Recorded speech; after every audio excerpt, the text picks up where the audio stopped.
So we had Mount Weld, and we took Mount Weld and we said, okay, what can we do here? Why have the big companies failed to really bring this into production, and what's the difference we can make? And my knowledge of China came into account there. And so our first thought was, let's take the material out of Mount Weld, concentrate it, and take it to China, where the technology is and where really clearly there's a low cost base for processing it into those end materials. So between 2001 and about 2004, that's what we thought we'd do. And we in fact had a space in China, we got all our permits in China.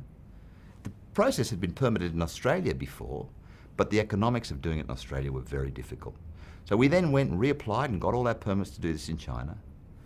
And then China decided rare earths were even more valuable than they said before, and they shut the gate in terms of exporting material and started to put export quotas on.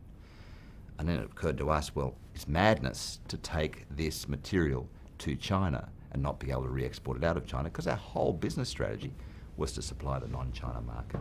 So we had to shut the door on China and find somewhere else. Now, this business is a global business. It is not a domestic business. It can go anywhere. The value of the material is high, and so what you do is you mine and concentrate where the material is. You then take the concentrate to where your most efficient, cost-effective and pragmatic place to process and refine the materials is. We looked around the world and we had a couple of destinations we became very seriously interested in, one in the Middle East and the east coast of Malaysia.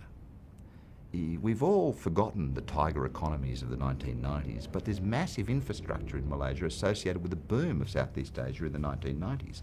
It stopped as China took over for 10 years. I think it's coming back again now.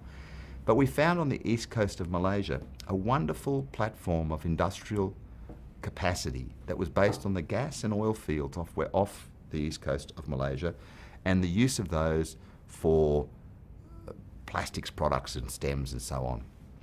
And in particular in Kuantan, in the Gebeng industrial estate, you have the world's major corporations, chemical corporations, BASF, Grace and others, with very good infrastructure, very good access to reagents, very good access to energy, and most particularly, very good and well-trained engineers, local Malaysian engineers.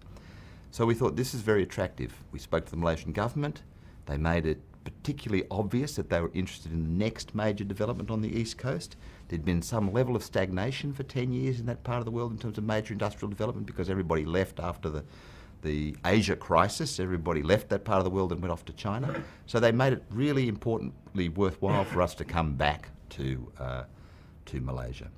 And we've been absolutely thrilled with the reception we've had in Malaysia from the Malaysian people. It's a very solid industrial economy, growing very fast.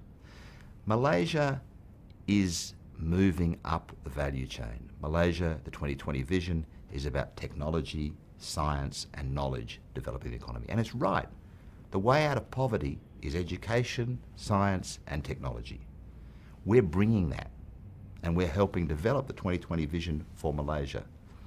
Our industry is a skilled, semi-skilled but skilled industry. We will employ 350 semi-skilled and skilled people at quite advanced level. But more importantly, the products from our industry go into some of the most advanced science in the world, and we will bring ultimately a cluster of downstream developments for high-tech products in Malaysia, where Malaysia will become a hub of the world in the development of rare earth products downstream. It's a very exciting vision, and Malaysia has the capacity to do that. The government understands the vision and is very supportive of that particular direction and idea. So we think we're bringing knowledge and technology to a capable environment. We're bringing, of course, capital, and importantly, we're bringing the raw material, because you can't have a refinery without the basic raw material. The raw material, of course, is coming from the Mount Weld mine in Western Australia. That's important but incidental. It's the value of the plant in Malaysia and the way people operate in Malaysia and the capacities and technology and knowledge that's in Malaysia that will be the long-run asset of this company. Because one day Mount Weld will not be there. There will be other sources of supply, but the refinery in Malaysia will continue to be the hub of global rare earths outside of China. So we think it's a very good place to be. We've been very encouraged by the government. We've been very encouraged by the people. We have no Australians, no Europeans in the management structure within our Malaysian operation. It is 100% Malaysian in employment. And that's fantastic. It's their home. people make it their home and they look after it like their home. So we're very pleased to be there. We're there and committed for the very long run. This is a more than 30-year project in Malaysia.